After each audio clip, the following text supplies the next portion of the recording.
Merci. Alors évidemment, je remercie les organisateurs de cette session d'avoir pensé à moi. Je suis ravi d'intervenir aujourd'hui, d'autant plus, voilà, comme vous l'avez compris, que c'est ma première intervention en tant que non-doctorant, donc c'est agréable. Et je vous remercie également du coup d'avoir bravé le froid et d'avoir résisté à la tentation d'autres événements pour venir vous parler plutôt du Moyen-Âge. Alors, dans sa contribution à l'histoire mondiale de la France, dont on m'a demandé de parler puisque le thème de cette année est structuré autour de cet ouvrage, Florian Mazel, malgré le titre de sa notice, parle finalement assez peu de l'Orient latin et beaucoup plus en fait de la première croisade. Donc, je vous rappelle très rapidement les grandes lignes. Cette première croisade, elle est lancée par le pape Urbain II lors du concile de Clermont en 1095. Elle rencontre immédiatement un immense succès à la fois parmi le peuple et dans l'aristocratie européenne de l'époque. S'élancent donc des armées diverses, venues à la fois de Provence, d'Allemagne, de France, d'Italie, de Sicile. Et donc cette première croisade, elle va aboutir à la reconquête de Jérusalem en juillet 1099. Immédiatement après cette reconquête, la grande majorité des croisés rentrent chez eux. Le travail est fait, ils étaient partis pour délivrer Jérusalem, pour accomplir leur pèlerinage. Une fois que c'est fait, la plupart repartent.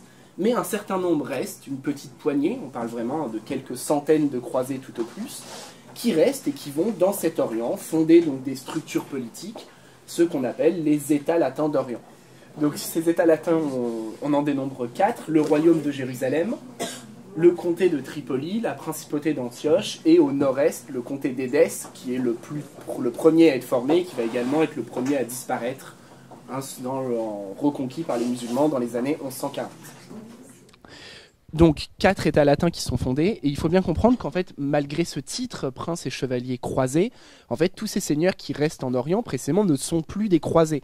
Le moment de la croisade, il est terminé au moment où ils rentrent dans Jérusalem. On dépose solennellement la croix qu'on a fait coudre sur ses vêtements. Et pour tous ces seigneurs qui restent en Orient, pour tous ceux qui vont venir les rejoindre, pour tous ceux qui naissent en Orient des futures générations, on n'est pas dans un temps de la croisade, on est dans un temps du quotidien, où se pose la question du coup de la rencontre avec l'autre. Comment est-ce qu'on gouverne les populations locales, qui sont, on va le voir, beaucoup plus plurielles, beaucoup plus composites, que ce à quoi sont habitués les seigneurs dans leur Occident largement chrétien. Donc c'est la question que je vais poser aujourd'hui. Comment se constituent peu à peu des cultures politiques originales dans cet Orient latin. Alors une remarque terminologique avant de rentrer dans le vif du sujet. Florian Mazel intitule sa notice « Orient des Francs », en employant ce terme de franc, en soulignant que le terme renvoie à cette identité commune de tous ces peuples, et renvoie évidemment, pour les contemporains, au souvenir de l'Europe carolingienne, un moment où Charlemagne est en fait en train de devenir un grand mythe, et où effectivement les Européens aiment se présenter tous comme les descendants du glorieux Charlemagne. D'autant plus que pour beaucoup, la croisade rejoue elle-même la geste de Charlemagne, puisque c'est à cette époque qu'on commence à, on crée un texte qui s'appelle le pèlerinage de Charlemagne à Jérusalem, par lequel on affirme que Charlemagne déjà serait parti en croisade et aurait déjà conquis Jérusalem. Une façon évidemment pour les croisés de se placer comme les héritiers de l'Empire carolingien. Mais en fait, ce terme de franc, il n'est pas forcément extrêmement approprié pour décrire l'Orient latin. En effet, il est très rare dans les sources qui sont produites en Orient même. Alors, on le voit très bien, par exemple, dans la titulature royale du roi de Jérusalem. Donc, je vous ai mis un diagramme tiré de ma thèse, donc c'est toutes les chartes émises par le roi. Et en fait, où on voit bien que le roi de Jérusalem ne s'intitule roi des Francs, vous voyez, roi des Francs de la Sainte Cité de Jérusalem, seulement dans 3 documents, alors qu'en fait, il s'intitule le plus souvent roi des Latins de Jérusalem, dans plusieurs centaines de documents. Donc clairement, pour lui, le roi des Francs, en fait, c'est un terme qui n'est pas approprié pour décrire la réalité du pouvoir qu'il exerce ou la nature du peuple sur lequel il gouverne. On a même des sources qui écrivent explicitement contre ce mot de franc. Par exemple, un pèlerin allemand, un Jean de Würzburg, qui fait son pèlerinage vers 1160, et qui, dans son pèlerinage, râle très fort en expliquant que les Français sont en train de récupérer la première croisade, comme s'ils avaient été les seuls à la faire, et il écrit que cette croisade n'a pas été faite uniquement par des Francs, mais qu'il y avait également des Franconiens, autrement dit des Allemands. Et il s'agit d'une réécriture vraiment au sens fort, parce qu'il note notamment que les Français en fait, réécrivent les épitaphes des croisés sur les tombes, en fait, en gommant leur identité d'Allemands ou d'Italiens ou de Provençaux pour les transformer en Francs. Du coup, en fait, parler d'Orient des Francs, parler de croisade française, ce genre de choses, c'est reprendre en fait une vision largement forgée par les vainqueurs, en fait, par les Français qui se sont petit à petit imposés et qui ne correspondent pas à la réalité de l'époque. Notamment, on voit bien que jusque dans les années 1170, en fait, les Français sont minoritaires en Orient latin. C'est surtout des Flamands, par exemple, des Provençaux, ou en fait, c'est surtout des gens qui viennent de ce qui aujourd'hui, pour nous, est la France du Nord, la Lorraine, par exemple, la Bourgogne, mais qui à l'époque fait pas du tout partie du royaume de France. D'accord ? Donc ils ont une identité politique largement différente. De même, les Normands, très importants en Orient, les Normands, ils se définissent pas comme des Francs. Ils sont normands, ils sont fiers d'être normands. Donc il faut faire attention à ce terme de franc, qui est pour nous un peu fourre-tout, mais qui à l'époque, vous voyez, recoupe des enjeux politiques et identitaires extrêmement vifs. Alors donc je vous propose une exploration dans cet Orient des Francs ou Orient des Latins. Alors tout d'abord, évidemment, la première question qu'on peut poser, c'est qu'est-ce que c'est l'Orient pour ces seigneurs latins qui décident d'y aller en croisade ou qui décident d'y rester? Alors il s'agit en fait d'un univers mystérieux, un univers mal connu, mais en même temps c'est également un univers chargé d'histoire, et en premier lieu d'histoire biblique. En effet, l'Orient latin, il se confond avec la Terre Sainte, en sorte que la croisade, qui est avant tout un grand mouvement religieux, amène les croisés en fait à rentrer dans un espace qui est certes mystérieux, mais en même temps qui leur est profondément familier. Et ça, on le voit très bien dans les chroniques. On a l'impression que les croisés, en fait, ils marchent littéralement dans les pages de la Bible, puisque chaque lieu est investi d'un souvenir, d'un détail, d'un moment biblique. Donc la Terre Sainte, c'est la terre du Christ. Comme le note par exemple le chroniqueur Robert Lemoine, l'un des chroniqueurs de la première croisade, je cite, « Le Rédempteur du genre humain, donc le Christ, a illustré cette terre par sa venue, l'a honorée de sa résidence, l'a consacrée par sa passion, l'a rachetée par sa mort, l'a signalée par sa sépulture. » Donc, vous voyez, c'est une terre entièrement christique, de la naissance du Christ jusqu'à sa mort. Tout s'est passé ici. Dès lors, l'Orient latin tout entier déborde de ce souvenir biblique, quitte à envahir le contemporain, à envahir le présent, avec en fait des dynamiques de retour des temps bibliques qui sont extrêmement intéressantes. Par exemple, plusieurs pèlerins notent que sur la mer Morte, une fois par an, on voit surgir à la surface les débris des villes de Sodome et Gomorrhe, comme vous voyez un souvenir en fait qui ne cesse de remonter à la surface pour rappeler aux contemporains qu'on est bien dans la Terre Sainte, la terre de la Bible, et pas une terre comme les autres. Un guide de pèlerinage rédigé à la fin du XIIe siècle, le Tractatus de Locis, propose ainsi un très long paragraphe glosant tous les lieux en les rattachant à un souvenir biblique, quitte à déformer l'étymologie pour essayer le plus possible de faire lien, et un paragraphe qui s'achève par cette constatation lucide, je cite, « Comme il est rappelé dans les Écritures de l'Ancien et du Nouveau Testament, il n'y a ni montagne ni vallée, ni plaine ni rivière, ni ruisseau ni fontaine, qui n'a pas été visité par les miracles des prophètes, des apôtres ou du Christ lui-même. » Il faut prendre l'affirmation au sens fort, vous voyez, il n'y a aucun lieu qui échappe au souvenir biblique. C'est ainsi que se fabrique une topographie légendaire des évangiles en Terre Sainte, pour reprendre l'expression de Maurice Halbwach, et on le voit très bien en lisant les chroniques de la première croisade, tous ces lieux sont identifiés par leur passé biblique, ou plutôt il faudrait dire leur passé biblique au pluriel, puisque ces mémoires de la Bible elles-mêmes, elles sont plurielles. Et on voit par exemple que chez les pèlerins juifs qui continuent à visiter la Terre Sainte, et pour lesquels dès l'époque Jérusalem est une ville sainte, cette mémoire, c'est pas la même évidemment que la mémoire chrétienne. Dès lors, par exemple, la toponymie peut recouvrir des enjeux d'appropriation de l'espace sacré, et on voit par exemple que les portes de Jérusalem, percées de 4 portes aux 4 angles cardinaux, aux 4 points cardinaux, ne sont pas désignées de la même façon par les pèlerins juifs, qui les appellent notamment porte de Sion, porte de David, porte d'Abraham, ou par les pèlerins chrétiens, qui les appellent porte de Tibériade, porte de Saint-Étienne ou porte dorée. Et dès lors, les décalages dans la toponymie recoupent en fait des stratégies d'appropriation. Il s'agit de donner ses noms à soi, à l'espace sacré, d'imposer son histoire à la lecture des lieux. Parler d'Orient des Francs, c'est donc oublier en fait que cet Orient est aussi un Orient des Juifs, un Orient des musulmans, un Orient des chrétiens latins, un Orient des chrétiens d'Orient, qui tous tentent d'y projeter leur vision de l'histoire, qui tous tentent de s'approprier leur espace, comme l'a très bien souligné Dominique Yonaprat dans un article qui s'appelle « La Terre Sainte disputée », dans lequel il revient précisément sur cette façon dont toutes les communautés essayent de s'approprier l'espace saint. Des dynamiques évidemment qu'on retrouve aujourd'hui, une histoire là qui s'est continuée à travers les siècles. Alors Orient familier, donc, bien connu pour les seigneurs, peut-être trop, puisque justement cette vision biblique vient parfois s'interposer devant les réalités géographiques et géopolitiques. Il faut par exemple attendre les années 1160 pour qu'un pèlerin note que Jérusalem est une ville carrée, comme c'est encore le cas aujourd'hui, puisque la Bible la décrit comme une ville ronde, vision que tous les chroniqueurs reprennent sans la questionner.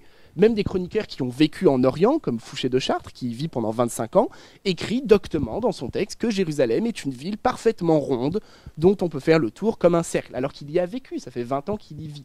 Mais en fait, il ne peut pas voir cette réalité d'une ville carrée, tellement, vous voyez, le filtre de la vision biblique s'interpose devant la façon dont il voit ou dont il écrit l'histoire.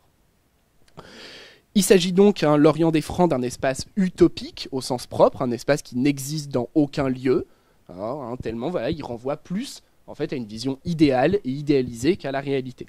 Il s'agit également d'un espace uchronique, dans la mesure où les Latins ont l'impression de remonter dans le temps, avec la première croisade, de revenir à l'origine même du christianisme.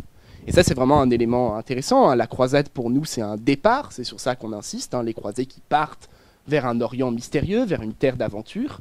Mais en fait, pour les contemporains, ça a probablement été vécu comme un retour au berceau du christianisme, comme le dit bien Abélard, le Abélard de Héloïse et Abélard, dans un poème qui s'achève par ces vers, je cite, « De Babylone à Jérusalem, après le long exil, revenir enfin ». Et la croisade, en fait, à bien des égards, c'est ça, c'est ce revenir enfin, c'est un retour plus qu'un départ. En même temps, cet Orient biblique familier, ça reste un Orient mystérieux, inconnu, un Orient dangereux. On y rencontre notamment des animaux particulièrement féroces, comme le note un pèlerin tardif, je cite, « Ici, donc en Orient, il y a des lions qui mangent les hommes, des panthères qui mangent les lions, et un animal plus terrible encore qui mange les panthères. » Alors, vous voyez, espace dangereux. Fouché de Chartres, qu'on a déjà croisé, consacre un chapitre entier à une longue énumération des différentes espèces de serpents que l'on trouve en Orient. Alors, c'est des monstres tous absolument terrifiants. Vous y trouvez, par exemple, un l'amphisbène qui a 2 têtes pour dévorer 2 choses à la fois. Alors, le sipial qui brûle vif ceux qui ont le malheur de le voir. Donc, il faut faire attention, parce que dès que vous le voyez, vous brûlez. Le venin du dipsade qui vous fait lentement mourir de faim, parce qu'il vous rend incapable d'ingérer de la nourriture. Ou encore, le pire, le basilic, qui non seulement tue tout le monde, mais qui est tellement venimeux qu'il empoisonne même l'air au-dessus de lui, en sorte que les oiseaux qui le survolent tombent immédiatement foudroyés. Donc, vous voyez, hyper sympathique. Évidemment, derrière, il y a des échos réels, comme par exemple quand Fouché de Chartres parle du crocodile, en disant c'est un serpent gigantesque qui vit dans les rivières et qui avale les gens. Donc il y a des échos entre le mythe et la réalité. Ces serpents terrifiants sont le symbole d'un Orient corrompu. Fouché précise à la fin de son chapitre, il y a autant d'animaux pernicieux qu'il y a d'hommes mauvais. Alors, dès lors, le venin des serpents reflète en fait la corruption de cet Orient peuplé de différentes religions. Tous ces monstres appartiennent à l'imaginaire médiéval de l'Orient, et Fouché en fait reprend notamment le roman d'Alexandre, très à la mode à cette époque, le moment où Alexandre va jusqu'en Inde, où il découvre cette Inde fabuleuse, plein de monstres et de bêtes, qui sont ici transposés sur le Proche-Orient. En sorte que l'Orient apparaît comme un espace autre, inconnu, qui résiste aux tentatives de conquête et d'exploration. Les Latins y sont présents pendant longtemps, près de 2 siècles, la présence latine, donc c'est quand même pas rien, 1097-1291, mais néanmoins, de nombreux espaces restent mystérieux. C'est le cas évidemment du désert, mal connu, mal contrôlé par les Latins. C'est le cas plus encore de la mer Rouge. Évidemment chargée de souvenirs bibliques, c'est la mer de Moïse, elle reste un espace fermé aux chrétiens. À la fin du XIIe siècle, en 1182, Renaud de Châtillon, seigneur d'Outre-Jourdain, il lance une expédition composée de plusieurs galères, probablement dans le but de piller la Mecque. Vous voyez, donc il les lance du golfe d'Aqaba, qui est contrôlé par les Latins, et du coup des galères qui vont en fait se livrer à plusieurs opérations de piraterie dans le golfe de la mer Rouge. Mais les pouvoirs musulmans réagissent avec vigueur. Un Saladin fait capturer et exécuter tous les marins chrétiens pour que, comme le note un chroniqueur, je cite, « il ne resta parmi eux ni un seul œil capable de voir, ni une seule langue capable d'indiquer la route de ces mers. » La mer Rouge reste ainsi un monde interdit aux chrétiens, un espace inconnu, mystérieux. Les sources chrétiennes, quand elles commandent cette expédition, concluent en écrivant, je cite, « Des navires, on ne sut jamais ce qu'ils devinrent. » Donc cette mer Rouge, vous voyez, reste une marée incognita, on ne sut jamais ce qu'ils devinrent, et elle va le rester pendant très longtemps, parce qu'il faut attendre le XVIe siècle, le moment où les Portugais conquièrent le golfe, conquièrent Ormuz, Aden, donc s'imposent au sud, pour que cette mer Rouge s'ouvre aux chrétiens. Donc vous voyez, ça veut dire que pendant plus de 4 siècles et demi, ça reste un espace autre, mystérieux, inconnu. On ne sait jamais ce que les navires sont devenus. Alors du coup, hein, cette volonté, vous voyez, de conquête, puisque là, du côté de Renaud de Châtillon, il y a bien une volonté de conquérir cet espace, que ce soit militairement en y envoyant des galères, mais aussi cognitivement, on pourrait dire, en allant connaître les routes maritimes. Elle invite à s'interroger, dans un deuxième temps, sur la façon dont cet espace il est dominé, il est conquis. Alors dans sa notice, Florian Mazel emploie le terme de colonisation. Alors un terme évidemment qui paraît séduisant pour parler de la réalité de cet Orient latin, et en réalité qui est probablement difficile à manier. C'est déjà évidemment un terme qui est lourdement connoté, et en fait qui est très connoté dans l'historiographie même. En effet, entre la fin du XIXe siècle et les années 1950, les croisades et les États latins, elles ont été vues par les historiens, notamment français, comme en fait les préquels de la colonisation. Alors, comme vraiment le premier acte de la colonisation rejoué à partir du 19e, 20e. Des auteurs comme Gustave Schlumberger ou plus encore René Grousset vantent la bonne administration des Latins, incapables de bien travailler avec les locaux, au point de créer une nation franco-syrienne. C'est René Grousset qui écrit ça. Et derrière, en fait, il s'agit évidemment de vanter la colonisation contemporaine de la France, et notamment de vanter l'Algérie. Et donc en fait, quand René Grousset vante les Latins qui ont su créer une nouvelle nation franco-syrienne dans laquelle tout le monde vivait heureux, dans laquelle tout le monde était riche et apaisé, en fait, il parle de l'Algérie derrière l'Orient latin. Raison du coup pour laquelle le terme de colonisation reste assez délicat, puisqu'il y a cet arrière-plan historiographique derrière. L'historiographie récente, en particulier anglo-saxonne et israélienne, s'est attachée à sortir de ce terme, à le critiquer, et seule la France y reste attachée, un peu étrangement, au point de l'employer, vous voyez, dans le numéro de l'histoire consacré à la croisade de mai dernier. Alors certes, vous allez me dire, nuancé par le point d'interrogation, une colonisation comme les autres, c'est quand même pas rien, mais n'empêche qu'on emploie ce terme, qui est d'autant plus curieux que le numéro accueille un article de l'historien israélien Benjamin Kedar, dans lequel l'auteur explique que le concept de colonisation ne marche pas du tout, qu'il faut arrêter de l'employer et que c'est vraiment stupide de parler de colonisation. Donc là, il y a quand même clairement un décalage entre le contenu scientifique du numéro et l'utilisation d'un mot, puisque ça fait vendre, ça titre. Du coup, c'est un mot qui vaut mieux, à mon avis, laisser de côté. Plutôt donc que de se réfugier derrière ce mot qui dit tout sans rien dire, il vaut mieux étudier les façons concrètes dont les Latins se sont imposés à ce territoire pluriel.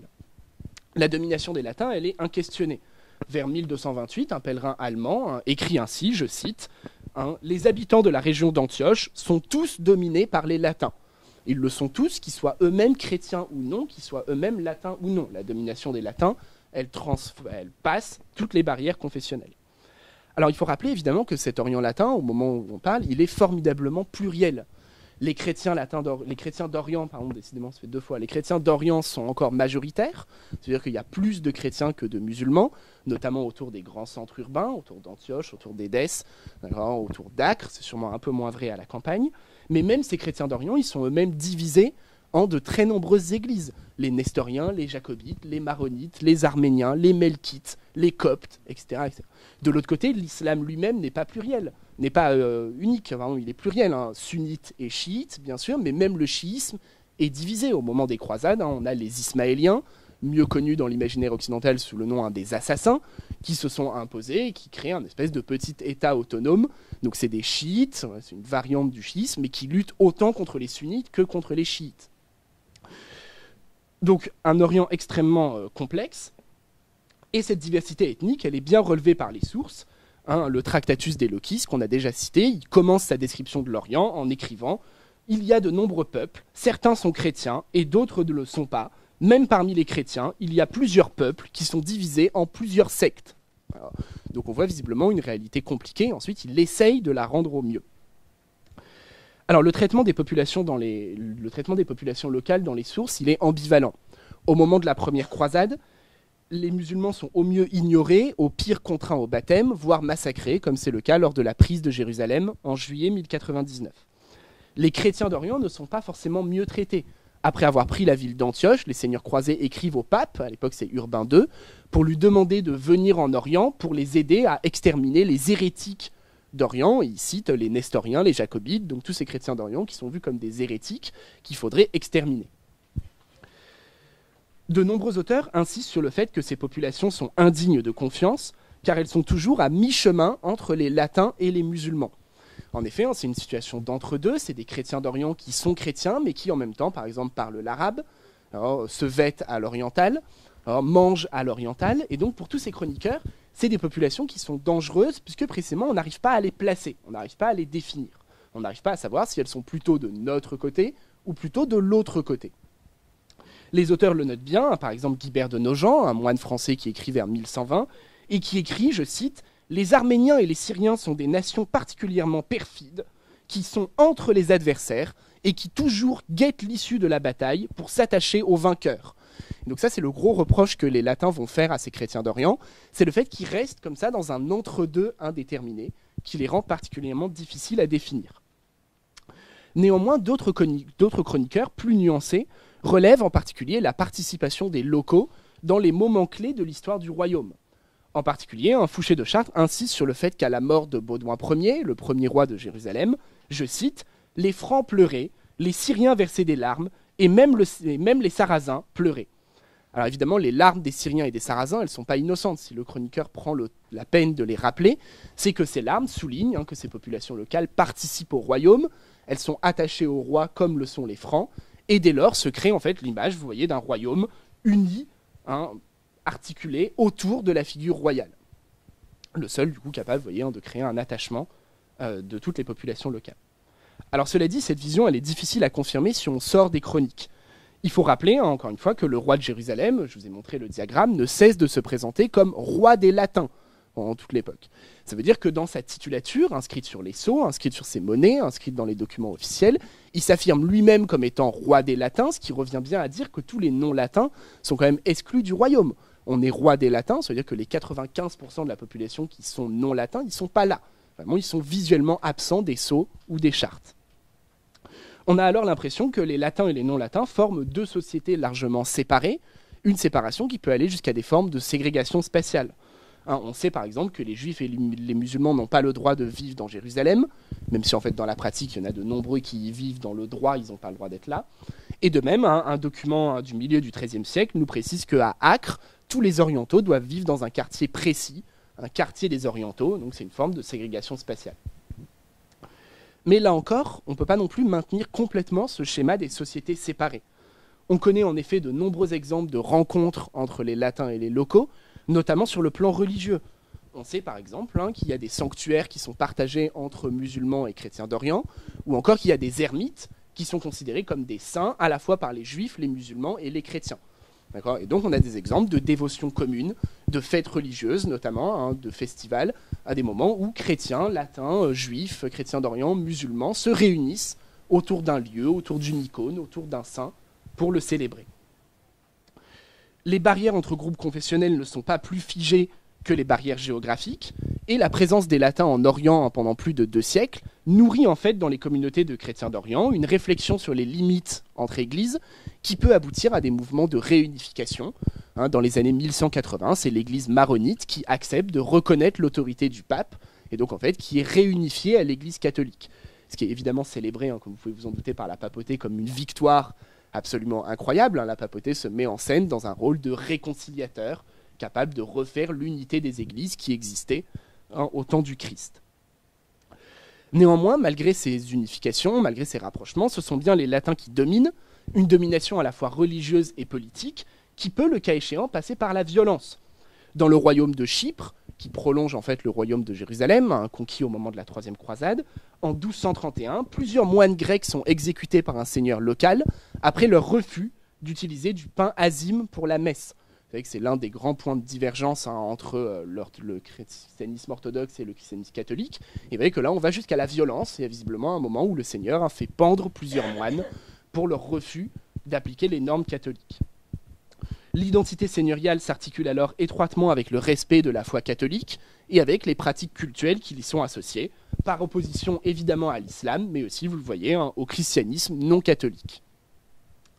La domination des latins passe, en l'occurrence, par l'imposition à tous les chrétiens des pratiques du catholicisme, ce que les sources appellent la loi de Rome, le catholicisme romain, le catholicisme latin. C'est aussi une des raisons pour lesquelles c'est approprié de parler d'État latin ou de latin d'Orient, parce que vraiment, le trait commun de leur identité, plus que l'identité franque, c'est ça, c'est la pratique du catholicisme. Il faudrait même presque parler d'État catholique d'Orient, mais ce serait un peu lourd. On s'en rend bien compte, et puis il ne faudrait pas non plus les réduire à leur identité religieuse, donc le terme de latin marche bien. À côté de ça, donc à côté de cette domination religieuse, Les chrétiens d'Orient bénéficient d'une autonomie juridique et judiciaire. Ils ont leurs propres cours, leurs propres lois, leurs propres juges.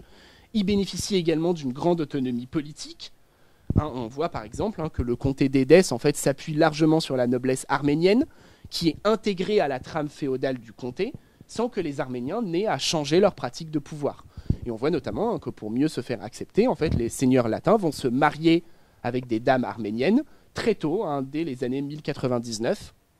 Baudouin Ier, donc, qui devient le premier comte d'Édesse, c'est la première chose qu'il fait pour faire accepter son pouvoir. Il trouve une princesse et il l'épouse. Comme ça, il s'intègre à la noblesse locale.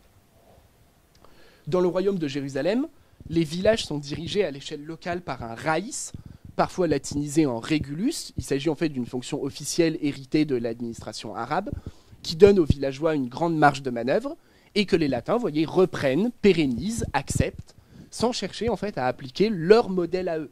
Et ça, c'est très frappant, c'est qu'on voit en fait en Orient latin, il n'y aura pas de serfs, il n'y aura pas de servage, il n'y aura pas de corvée. Les latins arrivent dans un Orient et en fait reprennent les modes de domination de la paysannerie sans chercher à imposer les leurs. Pour le dire autrement, on pourrait dire que pour dominer les non-latins, les latins utilisent en fait des formes non latines de domination. Vous voyez, en l'occurrence, ils reprennent la fonction de raïs sans la questionner. Le raïs, il occupe une position sociale et politique importante. C'est une élite, une élite villageoise, d'autant plus que la charge se transmet souvent dans la famille, d'une façon héréditaire. Et on voit bien, dans le royaume de Jérusalem notamment, que les chrétiens d'Orient ou les musulmans peuvent accéder à des positions politiques et sociales importantes. Ils peuvent jouer des rôles administratifs. On a par exemple des vicomtes ou encore un duc d'Antioche qui sont des Grecs.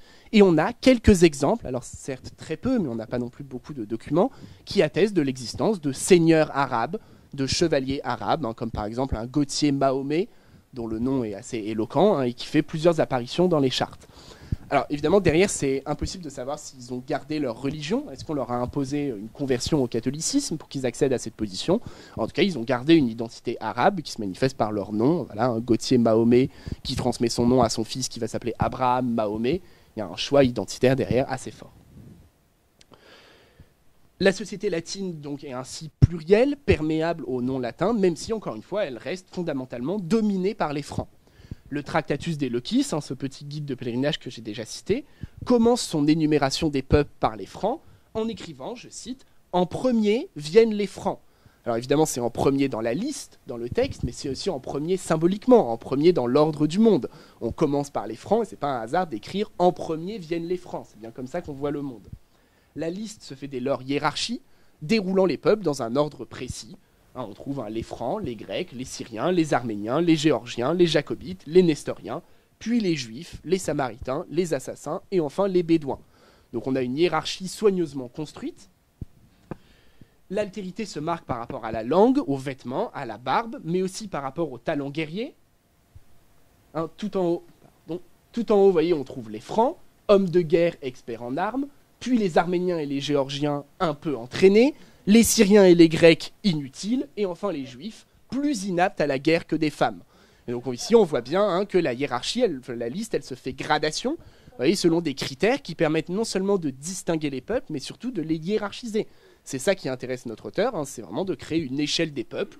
Au sommet sont les Francs parce qu'ils sont experts, et tout en bas sont les Juifs qui sont complètement inaptes aux armes.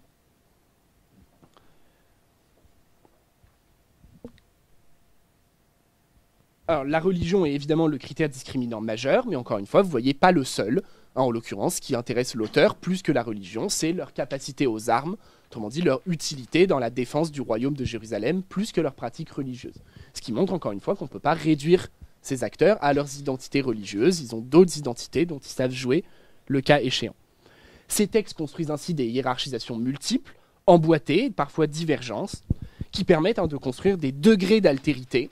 On est plus ou moins différents, plus ou moins autres, mais qui, dans tous les cas, aboutissent à placer les Francs au sommet de la hiérarchie. Ça, c'est évidemment le point sur lequel tous les latins sont d'accord. Eux, ils sont en haut. Ces hiérarchies, elles se traduisent concrètement. On ne les trouve pas uniquement dans les chroniques ou dans les récits de pèlerinage. Elles se traduisent notamment dans le domaine juridique. Un chrétien d'Orient ou un musulman dans le royaume de Jérusalem ne peut pas porter plainte contre un latin, alors qu'évidemment, l'inverse est possible. Un latin peut toujours accuser un musulman de vol. Dans l'autre sens, c'est pas possible. La parole d'un musulman ne vaut rien face à celle d'un latin. Donc il y a clairement ici, vous voyez, une hiérarchisation qui aboutit en fait à dessiner des infériorités juridiques et judiciaires. Les noms latins sont ainsi en dessous des latins, et en même temps, ils sont clairement soumis à leur domination, notamment à leur domination fiscale. Et en fait, on voit bien, hein, quand le roi veut installer tous les orientaux dans un quartier précis d'Acre, il s'agit moins d'imposer un ghetto, ce qui serait anachronique. En fait, c'est une raison fiscale. Les orientaux, ils sont taxés avec des taxes spéciales. Et le texte le dit, ce sera plus simple de les taxer s'ils sont tous au même endroit. Comme ça, on sera pour les prendre. Donc il s'agit bien, vous voyez, d'installer les noms latins, à la fois physiquement et socialement, dans un espace dans lequel ils pourront mieux être dominés, soumis à l'autorité des latins.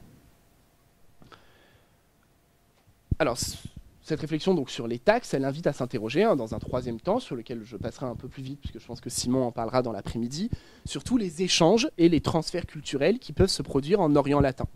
En effet, cet Orient, c'est également un interface, un milieu de contact, un milieu de face-à-face, et ces seigneurs latins qui vivent en Orient, qui naissent, qui grandissent, vont en fait reprendre un certain nombre de pratiques, alors certaines qui vont être amenées en Occident, d'autres un peu moins. Alors je vais balayer quelques-uns de ces échanges.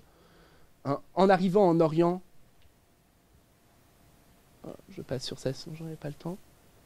Hop, bon, je peux laisser. Alors, ces échanges, en fait, il y a une vision historiographique qui est assez critique, notamment due à la vision de Jacques Le Goff.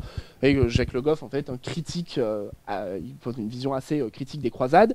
Vous voyez, je cite, les croisades n'ont apporté à la chrétienté ni l'essor commercial, ni les techniques et les produits, ni l'outillage intellectuel. Je ne vois guère que l'abricot comme fruit possible ramené des croisades par les chrétiens. Évidemment, c'était un jeu de mots autour du fruit, mais en fait, c'est une vision que Le Goff a durcie au cours de sa carrière, jusqu'à dire finalement que les croisades étaient un immense gâchis dont on n'avait rien tiré, si ce n'est une incompréhension et une violence mutuelle. En fait, il y a plusieurs échanges particulièrement féconds et importants. En arrivant en Orient, les croisés découvrent par exemple une plante inconnue d'eux, la canne à sucre, qu'à l'époque ils s'identifient comme une canne à miel, puisque le mot même de sucre va venir de l'arabe, asukar, et va passer progressivement dans les langues latines au cours du XIIe siècle. Alors je passe sur ça. Ils découvrent également des techniques agricoles, notamment des techniques d'ingénierie, notamment ces grandes norias, des roues pour puiser l'eau, qui sont soulignées par les pèlerins. Vous voyez un pèlerin allemand qui écrit qu'autour d'Acre, il a vu une machine à roues pour tirer de l'eau. Jamais je n'ai vu son pareil. Et ensuite, il essaye d'en donner une explication particulièrement laborieuse, où on sent qu'il l'a vu, mais qu'en fait, il n'a pas du tout compris comment ça fonctionnait, mais qu'en même temps, il en comprend suffisamment l'importance pour essayer de l'expliquer à son lecteur. Alors donc il rate, visiblement c'est un très mauvais ingénieur, donc si on essaye d'en construire une avec son texte, c'est pas possible, mais n'empêche qu'il essaye, ça veut dire qu'il a compris qu'il y avait ici quelque chose dont on pouvait apprendre, quelque chose qu'on pouvait puiser. Autre découverte des Francs en Orient. Alors, désolé, le PowerPoint fonctionne moins bien que prévu. Je pense que c'est quand je passe, ça avance. Bon, c'est pas très grave. Donc, autre découverte, vous avez la citation qui est un peu tronquée, mais je vais la lire. Les pigeons voyageurs. Albert d'Aix écrit, au moment de la première croisade, il parle des musulmans, je cite, tirant aussitôt de leur sein 2 oiseaux agréables et bien apprivoisés, ils prirent en même temps du papier sur lequel ils inscrivirent la réponse, en l'attachant avec un fil sous la patte des oiseaux, ils ouvrirent les mains et ils envoyèrent ces oiseaux porter ces heureuses nouvelles auprès de l'émir qui reçut ce message. Donc il s'agit évidemment de pigeons voyageurs, une technique qui est bien connue en Orient depuis longtemps, qui est inconnue de l'Occident, que les croisés vont reprendre. Ce qui est intéressant, c'est que pour le coup, c'est l'exemple d'un transfert culturel qui se passe assez mal, en fait, qui va prendre du temps, puisque très tôt, les croisés qui reviennent essayent de transposer ça en Occident, mais en fait, ils n'ont pas compris que ces pigeons demandaient un entraînement spécifique. Et notamment, à la République de Pise, essaye de créer un réseau de pigeons voyageurs, mais en fait, sans avoir entraîné les pigeons. Donc en fait, ils prennent des pigeons, ils mettent des messages et puis ils les envoient. Puis évidemment, les pigeons vont nulle part, et puis du coup, ils laissent tomber en disant non, mais en fait, ça marche pas, ça doit être des rumeurs, on va laisser tomber, ça fonctionne pas. Et en fait, il faut attendre le 14e, 15e siècle, plusieurs siècles après, pour voir apparaître les premiers réseaux de pigeons voyageurs en Occident. Ce qui nous rappelle évidemment que ces transferts culturels, ils sont pas linéaires, ils s'appuient sur un grand nombre de malentendus, d'échecs, de réinterprétations. Autre exemple de circulation très intense, la médecine. On sait que les Arabes sont à l'époque en avance au niveau médical, notamment parce qu'ils ont récupéré l'héritage des Grecs et des Romains, notamment les textes de Galien. Et un grand nombre de chroniques arabes rédigées pendant notre période se moquent des techniques médicales des Francs, qui sont à leurs yeux frustres, limite barbares. Dès lors, il y a d'intenses circulations dans ce domaine, bien soulignées par les chroniqueurs latins, ainsi Guillaume de Tyr, je cite, « Nos princes de l'Orient, cédant en cela à l'influence des femmes », alors vous voyez, on retrouve sur les femmes, ils ne sont pas tendres, désolé, c'est les sources qui parlent, « dédaignant la médecine et les moyens curatifs employés par nos médecins latins, n'ont confiance que dans les Juifs, les Samaritains, les Syriens et les Sarrasins, ils s'abandonnent imprudemment à leur traitement. » Et pour Guillaume de Tyr, vous voyez que c'est une imprudence, c'est presque de la corruption, une dégénérescence. Ils font confiance aux non-latins alors qu'ils ne devraient pas. Et évidemment, juste après, Guillaume de Tyr rapporte plein de cas d'empoisonnement, par exemple, des latins par les méchants médecins orientaux. Alors, je peux prendre 2 exemples simplement de ces circulations dans le domaine de la médecine. Le premier, c'est au niveau de la façon dont on pense la lèpre, une maladie très répandue à l'époque médiévale. À l'époque, en Occident, la lèpre, elle est pensée comme une punition divine qui vient sanctionner des péchés, et le lépreux est donc exclu de la communauté, avec un rite à part entière, le rite de la séparation du lépreux, où en fait il assiste à ses propres funérailles, et ensuite il est considéré comme socialement mort. Enfin, il est là, mais en fait il est mort déjà. Au contraire, en Orient, la lèpre est considérée comme une maladie, certes grave, mais tout à fait guérissable, d'autant plus que dès l'époque, les musulmans ont bien compris que la lèpre était une maladie peu contagieuse, vous savez que c'est encore le cas aujourd'hui en fait, c'est une maladie qu'en fait vous pouvez attraper uniquement si vous y êtes prédisposé génétiquement, et si vous n'avez pas ça en vous, vous pouvez vivre avec des lépreux toute votre vie, vous ne deviendrez jamais lépreux. Donc les musulmans l'ont déjà bien compris, et dès lors, les textes médicaux arabes développent plusieurs remèdes pour la lèpre. Et ce qui est très intéressant de voir, c'est que les latins installés en Orient vont être profondément influencés par ces conceptions, au point de créer un ordre militaire pour les chevaliers lépreux, ce sera l'ordre de Saint-Lazare, qui vraiment du coup donne une existence sociale à ces chevaliers lépreux, alors qu'encore une fois en Occident le chevalier lépreux il n'a plus rien, il perd son poste et puis il devient un lépreux qui va mendier sur les routes. C'est en Orient que se crée un ordre militaire pour intégrer les lépreux.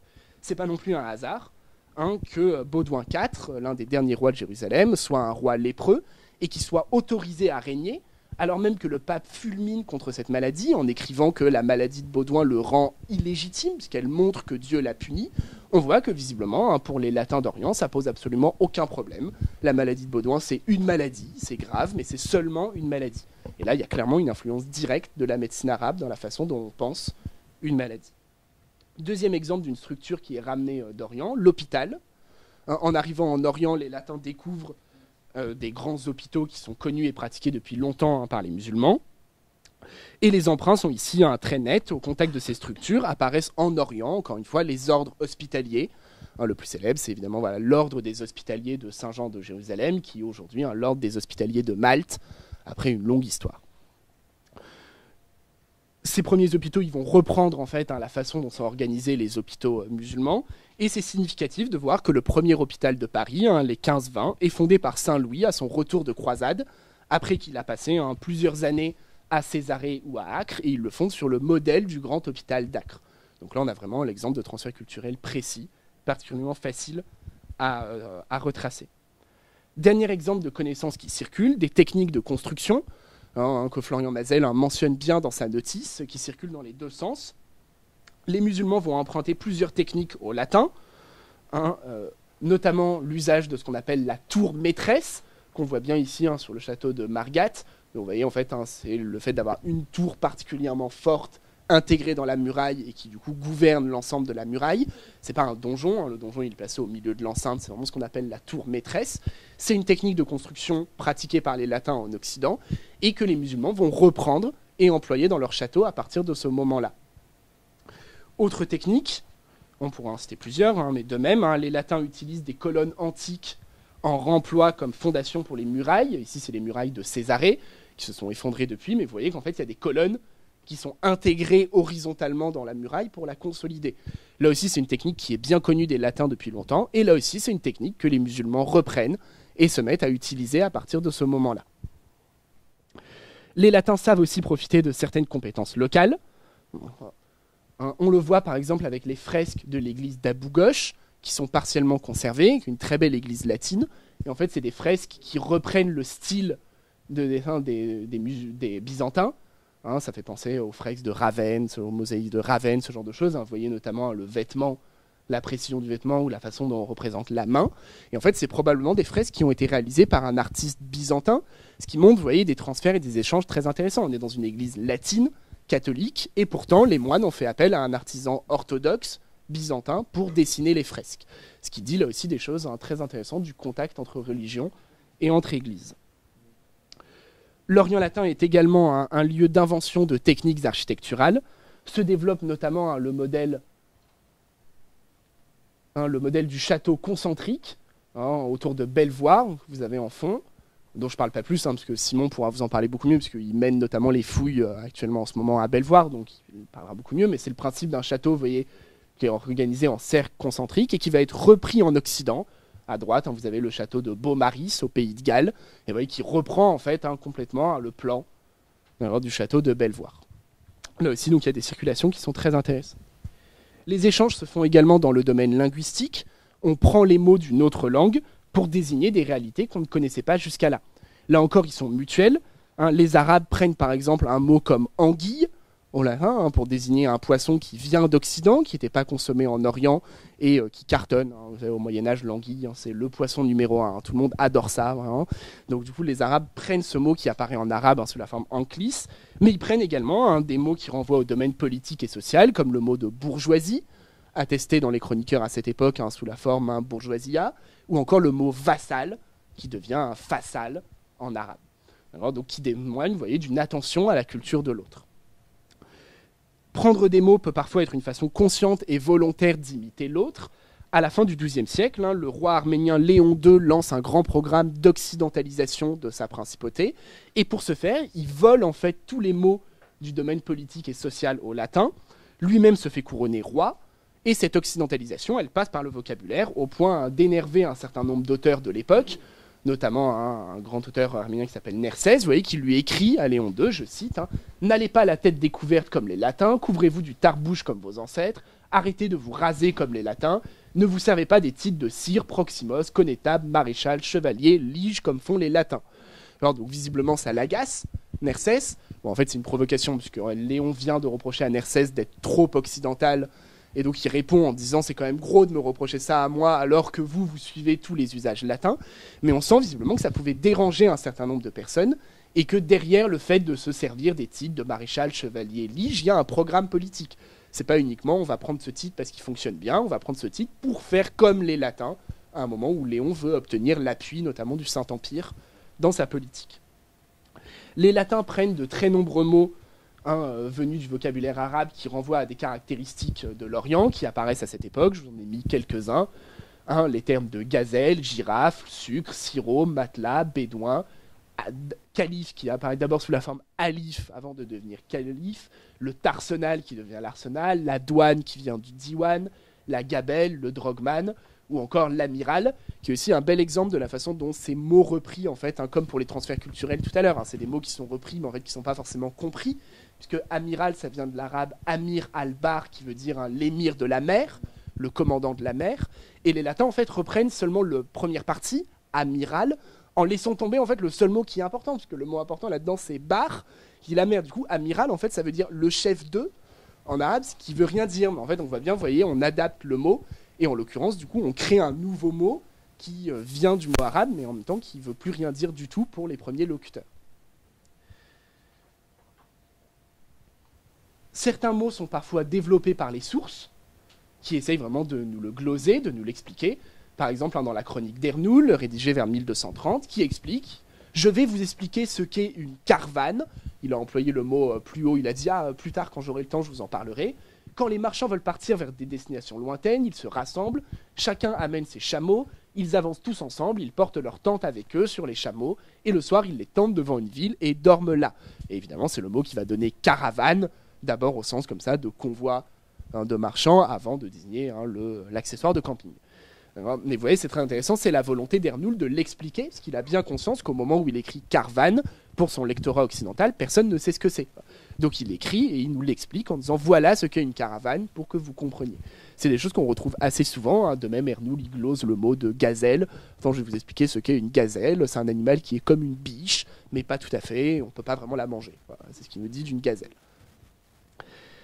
Alors ces échanges linguistiques, ils donnent des mots qui, vous voyez, sont encore attestés aujourd'hui pour beaucoup. En même temps, il y en a d'autres qu'on a perdus avec le temps. La langue, c'est pas linéaire non plus. Et ils attestent de la construction d'une nouvelle langue, une lingua franca, à l'époque, qui participent de la construction d'une nouvelle identité. C'est ce sur quoi on peut s'interroger dans un dernier temps. Est-ce qu'on a affaire à un Orient des Francs ou plutôt à des Francs de l'Orient? Alors, le renversement n'est pas uniquement symbolique. Alors, on a énormément écrit sur l'orientalisation des Latins, en partant le plus souvent d'un passage très célèbre de Fouché de Chartres, que je vous ai mis en entier, que je relis rapidement, parce que c'est vraiment un texte célèbre et important, où il écrit « Réfléchissez de quelle manière en notre temps Dieu a transformé l'Occident en Orient. Nous qui avons été des Occidentaux, nous sommes devenus des Orientaux. Celui qui était romain ou franc est devenu galiléen ou habitant de la Palestine. Celui qui habitait Reims ou Chartres se voit citoyen de Tyr ou d'Antioche. Nous avons oublié les lieux de notre naissance. » Après, il parle d'ascension sociale. Tel d'entre nous possède déjà en ce pays des maisons et des serviteurs, de mariage entre communautés. Tel autre a épousé une femme qui n'est point sa compatriote, une Syrienne ou Arménienne, ou même une Sarrasine qui a reçu la grâce du baptême. Ils parlent diverses langues et sont déjà tous parvenus à s'entendre. La confiance rapproche les races les plus éloignées. Celui qui était étranger est maintenant indigène. Le pèlerin est devenu habitant. C'est un texte célèbre, beaucoup repris par René Grousset dans cette version de la nation franco-syrienne d'où je vous parlais. Évidemment, René Grousset, il en fait des tonnes avec ce passage en disant « Regardez, c'est quand même formidable, l'Occident est devenu l'Orient, les Francs sont devenus des Syriens, avec encore une fois le modèle de l'Algérie en tête et des communautés pieds noirs. » C'est vrai que c'est un passage qui est quand même extrêmement fort, extrêmement lucide. La question, elle est très importante. Elle recoupe celle de la nature profonde des États latins d'Orient, de la nature de l'identité de ces seigneurs. Est-ce que c'est des seigneurs qui sont restés ancrés dans une identité latine ou qui ont su effectivement se reconfigurer, se réinventer comme des orientaux? Alors cette orientalisation, il faut bien noter qu'elle touche avant tout les seigneurs, même si évidemment il y a un biais des sources, puisque les sources nous parlent quasiment uniquement des seigneurs, donc c'est difficile de savoir si la population vraiment non-seigneur, les paysans notamment, sont également touchés par ces dynamiques. Tous les exemples de comportements orientalisés que donnent les chroniques proviennent des seigneurs. On en a de nombreux exemples, par exemple, parmi d'autres, un extrait de Guibert de Nogent, où il parle de Baudouin Ier, où il écrit, je cite, « Il avait adopté les usages des gentils c'est les païens, il portait comme eux une robe longue, il s'était laissé pousser la barbe, on se prosternait pour l'adorer, il mangeait assis sur le sol, sur des piles de tapis. » Ce qui est très intéressant, vous aurez noté, c'est que cette orientalisation, en fait, elle croise dans l'autre sens des dynamiques d'occidentalisation. À la fin du siècle, on a Léon II, l'Arménien, qui se rase la barbe pour faire franc, alors qu'au début du siècle, on a Baudouin Ier, le franc, qui se laisse pousser la barbe pour faire oriental. Et à chaque fois, il s'agit bien de parler à l'autre, de se rapprocher de l'autre. On a de nombreux autres exemples. Par exemple, chez Oussama Ibn Munkiz, un chroniqueur musulman qui rédige à la fin de sa vie une très belle autobiographie, et qui mentionne, par exemple, comment un chevalier latin à Antioche renonce à manger du porc pour pouvoir inviter ses amis musulmans chez lui, sans qu'ils redoutent de manger.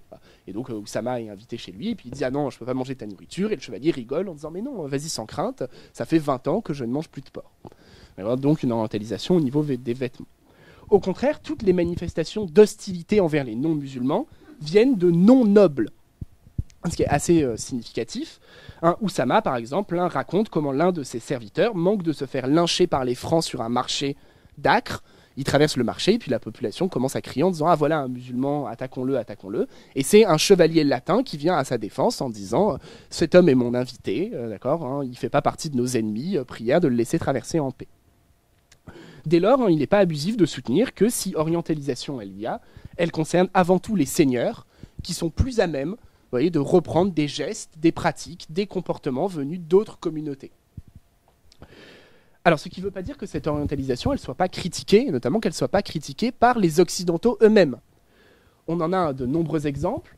Je vous en ai mis deux. Une chronique de la Troisième Croisade qui écrit « Voyez, l'armée des pèlerins fut si choquée par le mode de vie des seigneurs de cette terre, elle détesta totalement leur amitié avec les païens, qu'ils rejetèrent leur autorité et n'écoutèrent plus qu'eux-mêmes. » De même, la chronique rimée d'Ambroise de la Troisième Croisade, qui écrit « Le roi Richard accepta les cadeaux de Saladin, on l'en blâma très durement, on parla de lui en mauvais termes. » Donc ici, vous voyez, il s'agit bien d'une critique forte.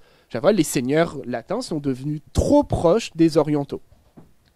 Vers 1220, Jacques de Vitry, évêque de Vitry, cardinal envoyé par le pape en mission en Orient, livre une vision extrêmement critique attribuée à la faiblesse morale des seigneurs latins d'Orient. Je cite « Élevés dans le luxe, mous et efféminés, plus habitués aux bains qu'aux batailles, vécues comme des femmes de robe de soie, plus décorées que le temple, voilà ce que sont les seigneurs de l'Orient. Donc pour lui, hein, en fait, il reproduit le modèle notamment des douceurs de Capoue, de seigneurs qui, voyez, qui s'amollissent, qui s'affadissent dans l'Orient, qui apprécient les bains, la soie, la chaleur, etc. et qui du coup ne savent plus se battre, raison pour laquelle, selon Jacques de Vitry, on a perdu Jérusalem. Comme l'illustrent ces remarques acerbes, les seigneurs latins ont beaucoup à perdre en adoptant un comportement orientaux, en se laissant pousser la barbe, en prenant des mots venus du vocabulaire, en adoptant des vêtements. Ils risquent en fait d'être rejetés par l'Occident, par les Occidentaux eux-mêmes. Dès lors, s'ils le font, hein, c'est également qu'ils ont beaucoup à y gagner. Et de fait, hein, cette orientalisation, en fait, elle est entièrement maîtrisée, entièrement rationnelle, entièrement calculée. À la différence de ce que pense Jacques de Vitry, vous voyez, il présente ça comme une espèce de corruption, puis plus loin, il écrit que c'est à cause du climat, en reprenant la vision de la théorie du climat, il dit de toute façon, en Orient, il fait tellement chaud, forcément, tout le monde s'amollit, tout le monde devient comme des femmes, parce que la femme, elle a une nature chaude et humide, donc comme l'Orient. D'accord. Mais en fait, hein, cette orientalisation, c'est pas du tout comme ça une acclimatation, c'est vraiment un ensemble de gestes maîtrisés et calculés. Les seigneurs choisissent en effet d'utiliser un ensemble de symboles et de rituels orientaux, qui se manifestent, hein, notamment sur les pièces ou sur les sceaux. Et ici, vous avez par exemple une pièce qui est frappée par Tancrède au moment où il est régent d'Antioche, dans les années 1110, sur laquelle il se représente en fait en émir. Vous voyez, il se représente barbu, vêtu d'un turban, portant une épée. Il reprend en fait les codes iconographiques des sceaux et des pièces de monnaie des émirs seldjoukides, d'accord, alors même que de l'autre côté, évidemment, il fait figurer une croix, d'accord, de son identité de latin et de catholique. La pièce, elle se fait dès lors, vous voyez, hein, le lieu d'un dialogue entre les différentes identités dont savent jouer les Francs, qui savent se présenter à la fois comme des latins catholiques et comme des émirs, pour mieux se faire accepter des différentes communautés sur lesquelles ils règnent. On en aurait de nombreux autres exemples, et le fait, évidemment, comme ça, de reprendre les pratiques politiques de l'autre, ça suppose d'abord de les identifier, autrement dit, ça suppose d'avoir été attentif à cette grammaire politique. Pour que Tancrède décide de se faire représenter en émir, il a fallu à un moment qu'il regarde les pièces, les sceaux des autres et qu'ils se disent « on va faire pareil ». Évidemment, cette pièce, elle n'apparaît pas toute seule, ce n'est pas une acclimatation, il y a une décision politique derrière.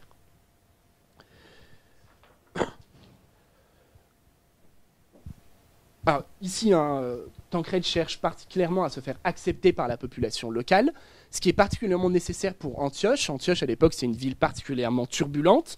Et en effet, avant que n'arrivent les Latins, la ville elle a changé elle a changé de main 5 fois en 25 ans, à chaque fois à cause d'une trahison interne. C'est-à-dire qu'à chaque fois, il y a quelqu'un de la population qui a ouvert les portes au pouvoir qui arrivait et la ville change de main. Les Latins, au contraire, ils vont réussir à y imposer une domination extrêmement durable, puisque Antioche n'est jamais prise avant 1290, donc pendant près de 2 siècles, Antioche reste entre les mains des Latins. Et il me semble que l'une des raisons de la longévité de cette domination, elle tient à ça, à cette volonté de s'orientaliser, à cette capacité de prendre un certain nombre de traits, de pratiques de l'autre pour les adapter. Alors je conclus, pour qu'on ait du temps pour discuter. Clairement, cette orientalisation, elle aboutit à la création d'une nouvelle identité. Nouvelle identité qu'on retrouve bien dans les chartes qui sont émises en latin, comme une charte de 1170 dans laquelle les seigneurs sont désignés comme, je cite, les barons de la chrétienté orientale. Et vous voyez ici, il y a bien un effort de la charte pour penser une nouvelle identité. Les États d'Orient, ils sont définis comme une chrétienté orientale, donc à la fois comme un espace familier, ça reste la chrétienté, mais en même temps un espace autre, oriental. La domination sur cet espace étrange nourrit une nouvelle identité. Guillaume de Tyr emploie à de nombreuses reprises l'expression latin orientaux, latini orientales. Et ça dit bien ça, c'est vraiment cette nouvelle identité hybride. C'est latin, c'est certes des latins, ils restent ancrés dans cette identité, mais c'est des latins orientaux. Ils sont quelque chose de différent, quelque chose de neuf.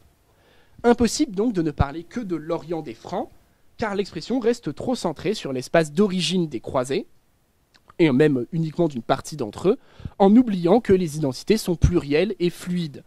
Les Latins qui s'installent en Orient ne se contentent pas de reproduire des structures politiques qui leur sont familières, ils ont à cœur d'inventer de nouvelles structures, de nouveaux modes de domination, qui participent de la construction de nouvelles identités.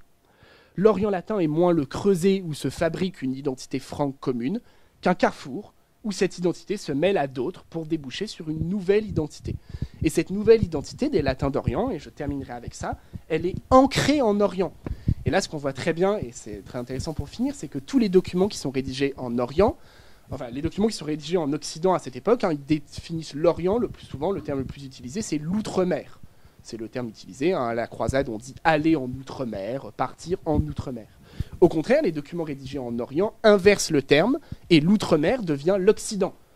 Et du coup, l'Orient devient de ce côté-ci de la mer, cis maris, et c'est l'ultramaris qui est repoussé en Italie. C'est intéressant parce que ça montre une inversion de la perspective. Pour le dire autrement, ça montre que pour ces latins qui vivaient en Orient, le centre de gravité, le centre du monde, il n'était pas en Occident. Ils ne se définissaient pas comme des exilés qui vivaient loin de chez eux. Leur chez eux, c'était l'Orient.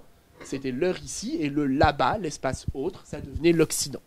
Bon, et je termine avec cette remarque.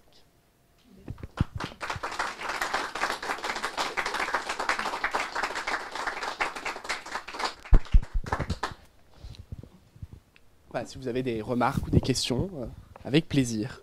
J'imagine qu'il y en a.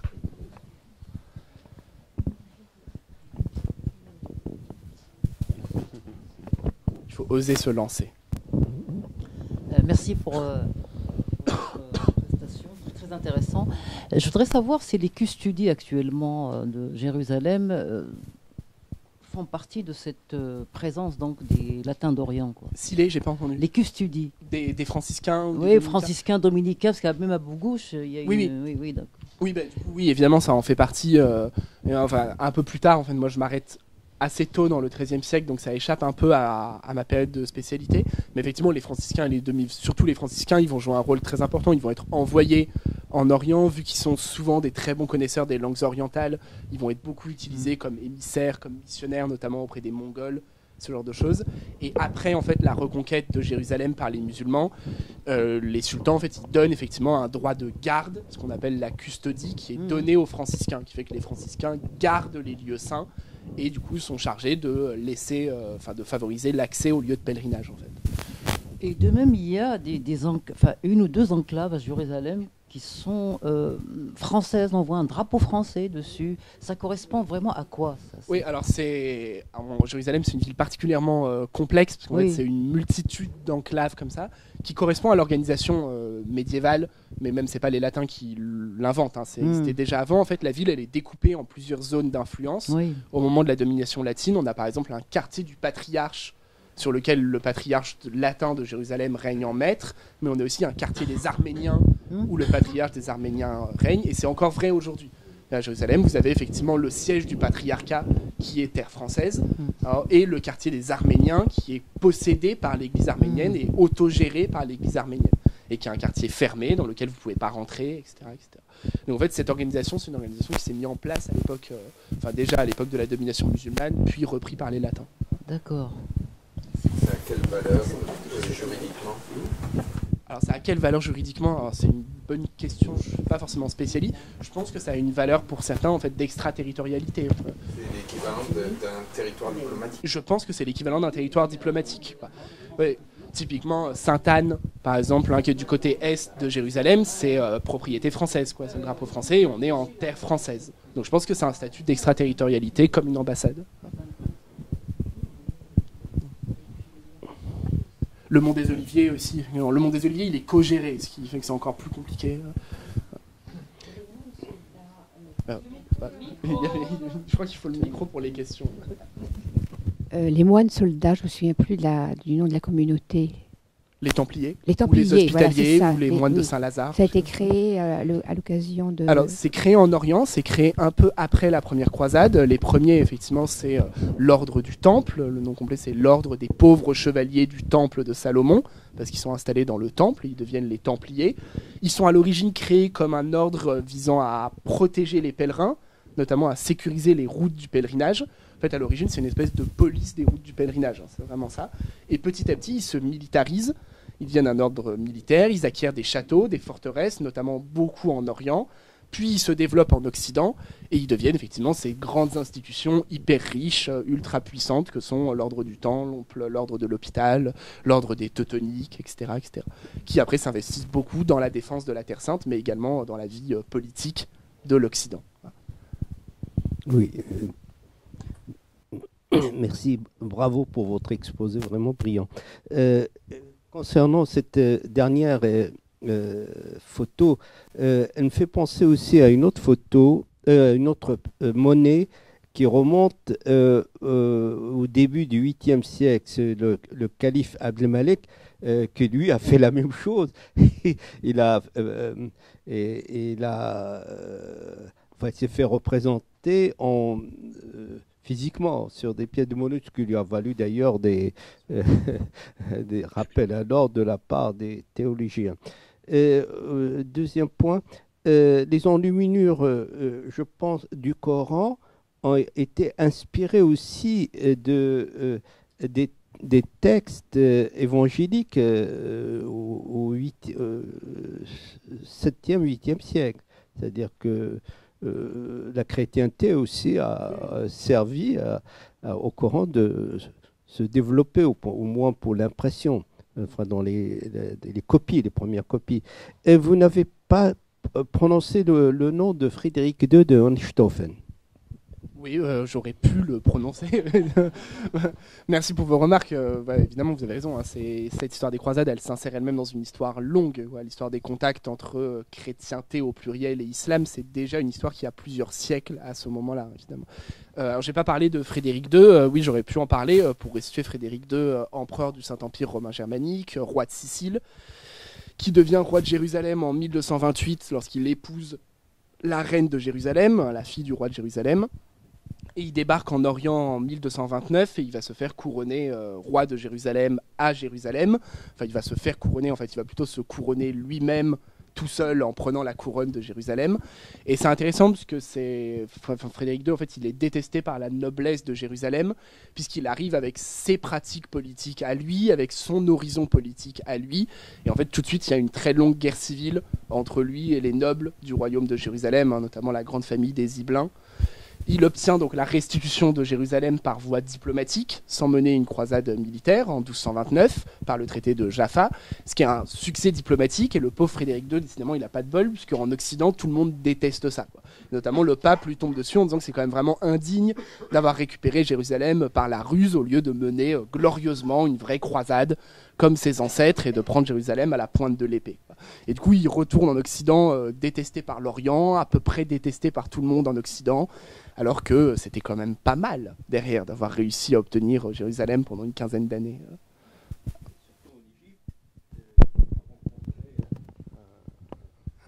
Un prince qui était aussi ouvert d'esprit. Oui, mais bon, voilà, on ne développe pas sur Frédéric II, mais ça pourrait faire une intervention à part entière, parce que Frédéric II, c'est un prince islamophile, en fait. Ouais. Il a grandi en Sicile, qui est elle-même une terre composite, il parle arabe, il aime l'islam, il connaît bien l'islam, et effectivement, en Orient, il communique avec le sultan d'Égypte, Al-Kamil, ils échangent des lettres dans lesquelles ils s'appellent mutuellement mon frère, ce genre de choses, ils se font des cadeaux, etc., etc. Mais il y a plusieurs exemples, à un moment, de grands princes comme ça, notamment siciliens, qui ont des très bons rapports avec l'Orient. Est-ce que le frère François, le fondateur de l'ordre éponyme, sa rencontre avec le calife, pas le calife, ou le vassal, le sultan, turc, est-ce que c'est une légende ou c'est une réalité? Non, c'est vrai, c'est bien attesté. Vous avez un bon ouvrage de John Tolan sur ça qui s'appelle Le saint devant le sultan. Je crois, effectivement, c'est au moment de la 5e croisade, on est en 1219, les croisés s'acharnent autour de Damiette, et puis débarque François, qui à l'époque n'est pas encore évidemment Saint François, qui n'est même pas encore le fondateur de ce qui va devenir l'ordre du Temple, donc il passe pour un espèce d'ermite plus ou moins illuminé, et puis il a la bonne idée du siècle, il se dit moi je vais aller prêcher le christianisme directement devant le sultan. C'est comme ça, si j'arrive à convertir le sultan, effectivement c'est gagné. Et donc il va devant le sultan et puis il essaye de lui expliquer que l'islam c'est vraiment une erreur et que quand même le christianisme c'est mieux. Et effectivement le sultan l'écoute, apparemment il y a tous les émirs du sultan qui le demandent en disant bon bah c'est bon, fais-le exécuter là quand même vraiment. Et le sultan le renvoie dans son camp après lui avoir fait des cadeaux en disant voilà merci d'être venu mais ça ne nous intéresse pas.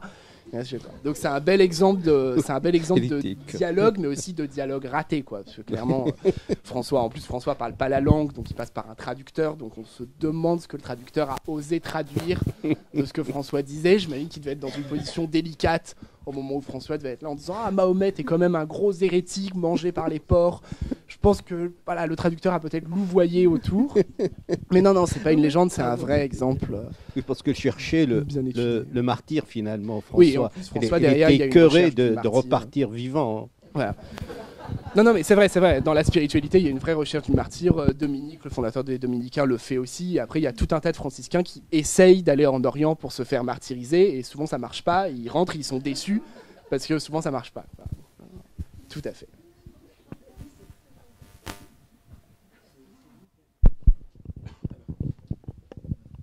Une question sur la violence des...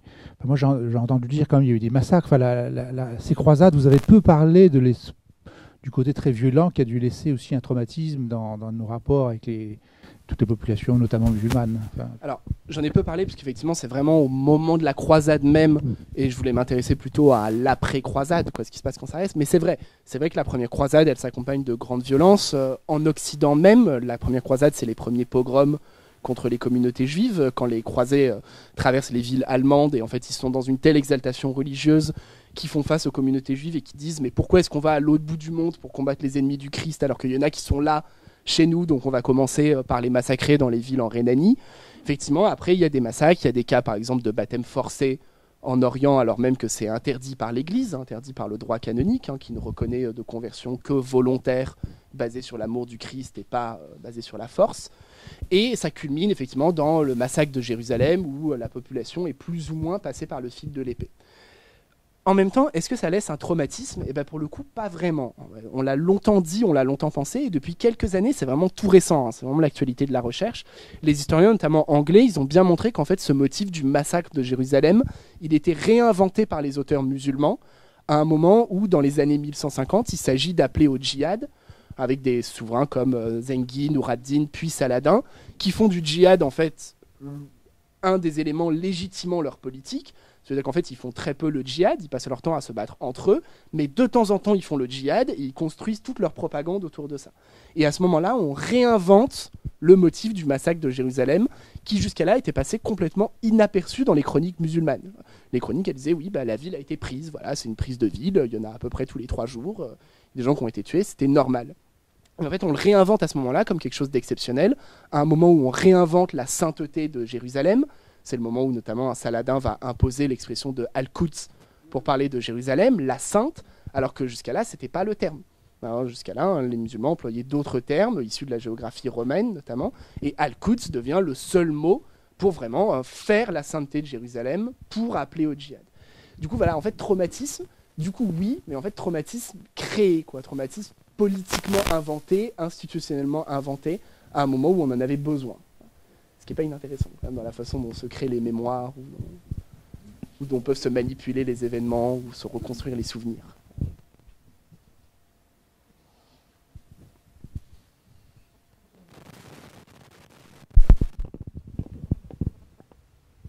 Bon, alors je repose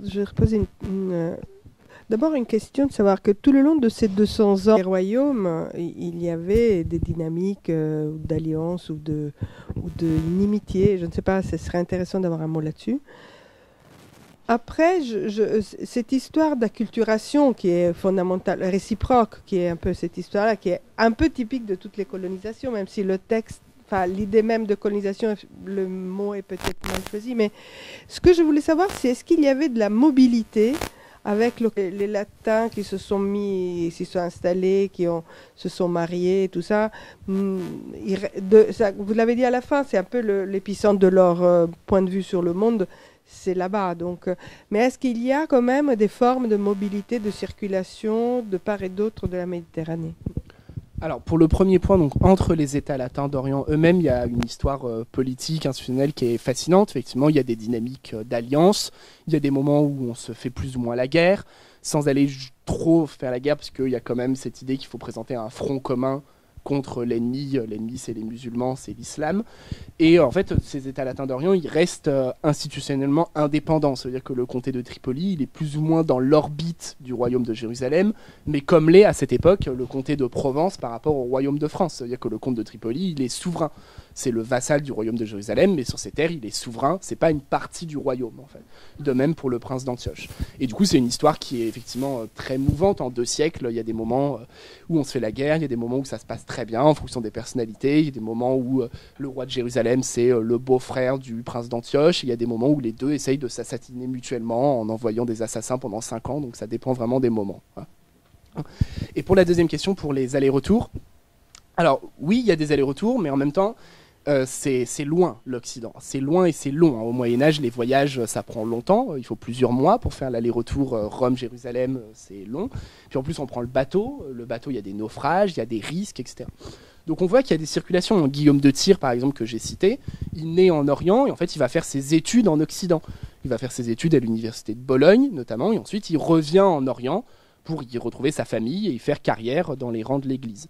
On a le patriarche de Jérusalem, plusieurs fois, va en Occident, en mission auprès du pape, ou pour prêcher la croisade devant les souverains, etc. Les seigneurs eux-mêmes, on a peu d'exemples de seigneurs qui retournent, qui vont en Orient. On a des seigneurs occidentaux qui font plusieurs fois le trajet parce qu'ils vont en croisade plusieurs fois. Le comte d'Anjou, par exemple, Thierry, il va 4 fois en Orient, donc il fait 4 fois dans sa vie la croisade et le pèlerinage. Mais pour le coup, les seigneurs orientaux, vraiment ceux qui naissent et qui vivent là-bas, vont peu en Occident, en fait, voire très peu. Parce que c'est loin, parce qu'ils n'y connaissent pas forcément grand monde, et puis parce que, comme vous disiez, voilà, leur identité, leur monde, il est là, en fait, quoi. Donc ils n'ont pas de raison d'y aller.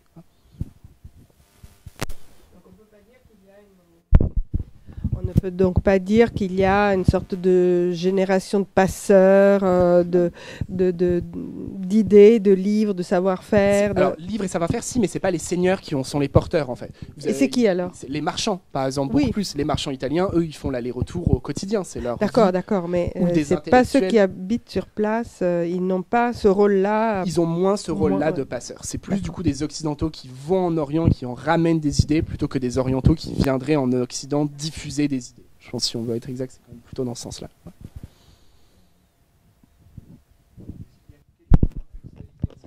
Il faut les micros. Est-ce qu'il y a quelques grandes personnalités musulmanes de l'époque qui ont des interactions avec les seigneurs latins? Oui, il y en a beaucoup. Vous avez des noms à citer J'ai cité ce texte qui est fascinant de Oussama ibn Moukiz, qui rédige une très belle autobiographie qui s'appelle Des enseignements de la vie, enfin le livre des exemples, Kitab al-Ittibar, qui est un émir qui vit, qui traverse tout le siècle, parce qu'il naît au moment de la première croisade et il meurt quelques années avant la prise de Jérusalem, donc il est très vieux. Et en fait, toute sa vie, il a été au contact de francs, et on voit notamment, il est ami avec un seigneur, il l'appelle mon frère dans le texte, etc. On voit effectivement, il passe son temps à être plus ou moins diplomate, plus ou moins espion, des fois pour le roi de Jérusalem, des fois pour Nour ad-Din, des fois pour le calife d'Égypte. Alors il a un rôle un peu trouble, mais qui l'amène toute sa vie à interagir avec des francs, au point de très bien les connaître. Par exemple, il parle des Templiers à Jérusalem qui gardent les eaux en disant c'est mes amis. Quand je vais à Jérusalem, je loge chez eux parce que je les connais tous et je suis content de prendre de leurs nouvelles, ce genre de choses. Mais avec du coup toujours en même temps des limites, parce que ces contacts, elles vont jusqu'à un certain point. Et quand là, ce chevalier latin qu'il appelle mon frère, à un moment lui dit « Ah, je rentre en Occident, si tu veux, je peux prendre ton fils aîné avec moi et je l'entraînerai comme écuyer avant de le ramener. » Oussama dit « Mais il est fou, jamais je laisserai partir mon frère, mon fils dans les terres des infidèles. » Et du coup, il invente une excuse en disant « Ah, j'aimerais bien, mais sa grand-mère est vraiment très malade et il a besoin d'être avec lui parce qu'elle va mourir. » Et le chevalier dit « Ah, bah alors, si sa grand-mère est malade, pas de problème. » Voilà. Donc on sent qu'il y a des contacts très proches, mais jusqu'à un certain point. Saladin lui-même, Saladin entretient de très bonnes relations avec les Latins, il leur écrit, etc. etc.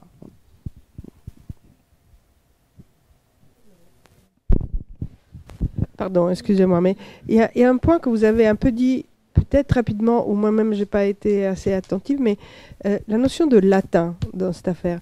Parce que bon, moi je suis italienne, donc pour moi, le latin, je vois très bien ce que c'est. Et ce sont les peuples qui habitaient l'Italie, à part l'Étrurie. Mais en gros, pourquoi on les définit comme latins? C'est par opposition aux byzantins ou Je pense que c'est parce que c'est le terme le plus fédérateur possible. En fait. Je pense que dans les premiers temps, les rois de Jérusalem, ils se sont dit on va s'appeler roi des Francs. Et de fait, les 3 documents que j'ai cités, c'est dans les premières années. Et ensuite, ils se sont dit en fait, ça marche pas. Ce terme de franc, il n'est pas assez fédérateur parce que typiquement, qu'est-ce qu'on fait par exemple des Écossais, qu'est-ce qu'on fait des Norvégiens qui viennent à ce moment-là et qui ne se reconnaissent pas dans ce mot. Et donc ils ont sûrement cherché un autre mot et le mot qui marchait, c'est le mot de latin qui renvoie à la fois à la langue, puisque c'est la langue commune, à l'époque, et qui renvoie à l'identité religieuse, parce que c'est la loi de Rome, c'est ce qu'on appelle le rite latin, en opposition évidemment du coup au rite grec, en opposition au rite d'Orient, et du coup le terme de latin c'est sûrement le plus fédérateur en fait, celui autour duquel ils ont pu construire cette identité. Donc on aura des Écossais qu'on considère comme des latins. C'est des latins. Les Écossais c'est des latins, évidemment les Norvégiens c'est des latins. Et autant eux, ils peuvent pas se définir comme francs, autant ils peuvent se reconnaître dans le terme de latin. Puisque quand ils vont à l'église une fois par jour, c'est la langue dans laquelle ils prient, c'est la langue de leur contact avec Dieu, avec le pouvoir, etc. Du coup, ça marche. On est encore à l'époque, le XIIe siècle, il n'y a pas de documents en langue vernaculaire. Les documents officiels, ils sont tous en latin. Que vous soyez roi de Norvège ou comte de Catalogne, vos chartes, elles sont en latin. Sans aucune exception. C'est chrétien. C'est chrétien, latin. Oui, et puis le latin c'est aussi le christianisme parce que ça c'est lié, et puis il y a aussi derrière il y a le souvenir de Rome, et ils aiment tous se définir aussi comme les héritiers de Rome. De fait c'est le terme que les Arabes leur collent dessus, pour les Arabes c'est les Roumis, c'est les Romains, d'accord, ça c'est parce que donc ça rejoint quand même pas mal l'image qu'ils avaient d'eux-mêmes, je pense. Moi, j'aimerais savoir dans quelle mesure les chrétiens d'Orient n'ont-ils pas opposé une résistance à la tentative de latinisation de leur rite. Et il semblerait même qu'ils seraient alliés aux musulmans contre les croisés. Alors, c'est pareil. Du coup, c'est difficile qu'on a en fait peu de sources qui parlent vraiment des populations locales. Ce qui est sûr, c'est qu'au moment de la croisade, les chrétiens d'Orient, ils accueillent les latins plutôt comme des libérateurs par rapport à la présence musulmane. On le voit bien autour d'Antioche, autour d'Édesse, on a des témoignages de chrétiens d'Orient qui saluent l'arrivée de leurs frères chrétiens en disant voilà, on est enfin délivrés du dragon musulman pour rejoindre le christianisme. Ensuite, il y a eu résistance au monde des rites. En fait, je ne pense pas non plus que de la part des latins, il y a eu une volonté d'imposer des rites latins. Il y a certains moments, on le voit là à Chypre, encore une fois, le Seigneur qui fait pendre des moines. Il y a des moments où ça se cristallise, où ça se durcit.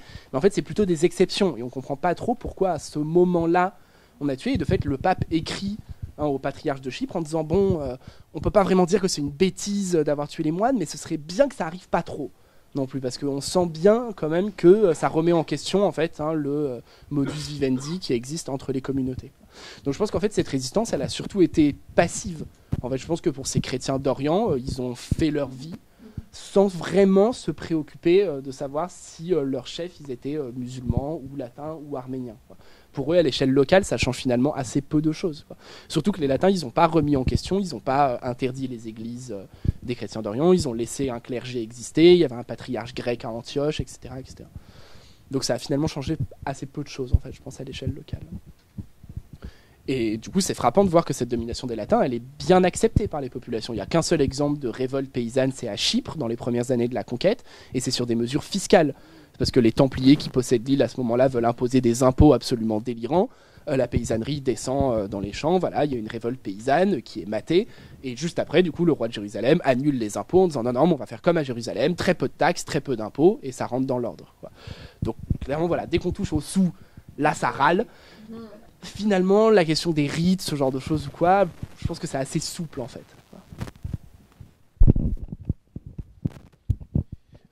Pour quelles raisons alors est-ce que l'église maronite se rallie à Rome en 1180 Quelles sont les raisons objectives de ce ralliement ? Derrière ce ralliement d'église, en fait, il y a un gros travail de l'église catholique. L'église catholique, c'est l'un de ses objectifs, c'était sûrement l'un des objectifs même de la croisade. Au moment où Urbain II appelle à la croisade, l'un des objectifs qu'il a en tête, c'est sûrement ça, c'est de permettre une réunification des églises, de permettre la reconstruction de ce qu'on appelle la tunique du Christ ou le corps du Christ, qui doit être unique. Donc derrière, en fait, il y a un travail de fond par rapport aux patriarches d'Orient, où on leur envoie des textes, on leur envoie des émissaires, on leur écrit, le pape écrit beaucoup aux patriarches, il les implique le plus possible. Par exemple, dans le concile de Latran II en 149, il écrit à Michel le Syrien, qui est patriarche jacobite, et il lui dit « Ah, tu es tellement savant, etc., qu'on aimerait t'avoir. » Il l'invite, comme aujourd'hui on invite un universitaire, il l'invite en disant « Mais viens à Latran, tes conseils nous seront précieux, etc. » Alors, Michel ne vient pas, mais il envoie un texte en disant « Voilà mon avis sur les points que vous allez aborder, etc. » Donc il y a tout un travail de fond comme ça, qui du coup des fois fonctionne, voilà, au point qu'en 180, finalement les maronites en fait ils sont convaincus par le discours pontifical et ils acceptent de reconnaître la suprématie du pontife romain en échange en fait de la permission de conserver tous leurs rites. Parce que c'est toujours ça en fait l'enjeu, c'est qu'ils acceptent de faire exactement ce qu'ils faisaient avant. La seule différence c'est qu'ils se définissent maintenant comme soumis à l'autorité du patriarche de Rome. Ce qui du coup pour eux change absolument rien. Pour la papauté, ça change absolument rien, à part que ça leur permet de se montrer comme réunificateurs. Et ils le retentent après dans les années 1240 avec les Jacobites, où il y a un moment où on pense que ça va marcher pareil, et puis le patriarche jacobite meurt, et celui qui lui succède, il est opposé à cette réunification, et du coup ça avorte. Mais voilà, derrière, il y a aussi des contacts personnels, il y a un programme, là encore, volontaire, en fait, de rapprochement avec l'Église. Mais est-ce que ça favorise pas des alliances politiques ou un lien particulier entre la communauté maronite et des seigneurs locaux Encore une fois, c'est difficile de savoir parce qu'on n'a pas de source qui nous parle des chrétiens donc comment à ce moment-là les maronites le vivaient. Par contre, ça favorise très clairement un lien politique, ça c'est absolument évident. Et on voit en fait que souvent, le pape il met sous le tapis toutes les préoccupations religieuses parce que derrière, il y a les intérêts politiques et géopolitiques et qu'il faut faire avec. Typiquement, le Léon II d'Arménie, là, que j'ai cité plusieurs fois, il y a un moment où le pape l'excommunie parce que vraiment il torture le clergé latin, ce genre de choses, donc il l'excommunie, et puis juste après il reçoit une lettre du roi de Jérusalem en disant ah mais non, ça c'est pas possible parce que nous on a besoin de l'alliance des Arméniens parce qu'à ce moment-là on est en train de faire la 5e croisade en Égypte et si en plus au nord il faut qu'on gère, on va pas y arriver, et le pape lève l'excommunication et Léon disant ah bah finalement c'est bon, pardonnez. Et en fait, on sent bien que clairement, à ce moment-là, c'est les intérêts géopolitiques qui priment. On ne peut pas se permettre de se mettre à dos l'Arménie. Bon, bah tant pis.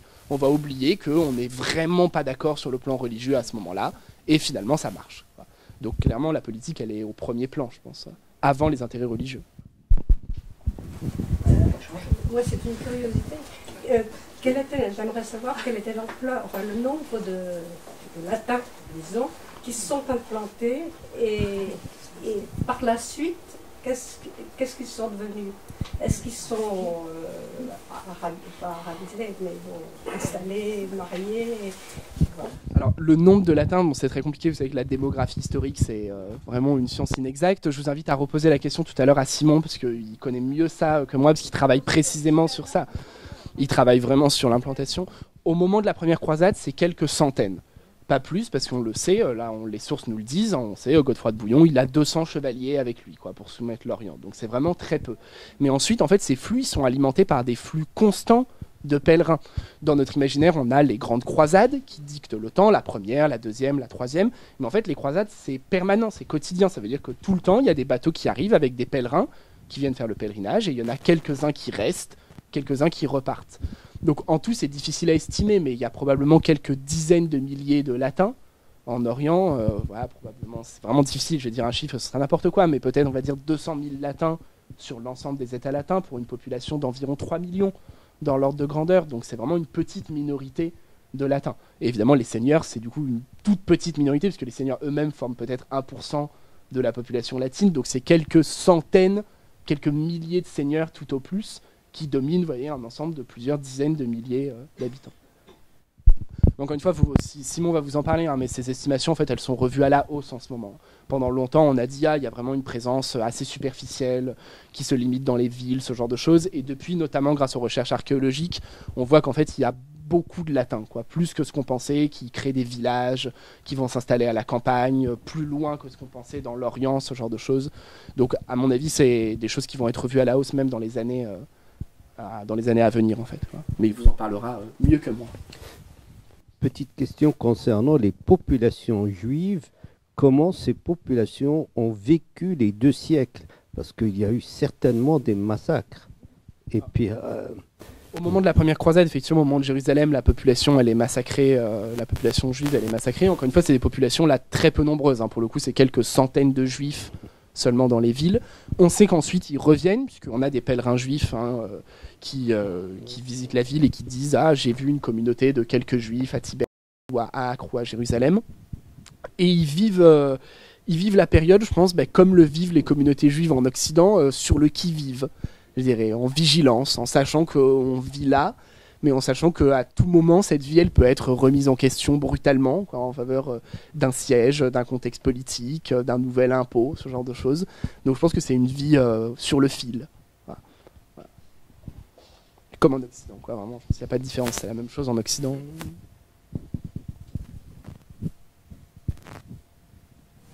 Alors, merci. Merci, c'est moi qui vous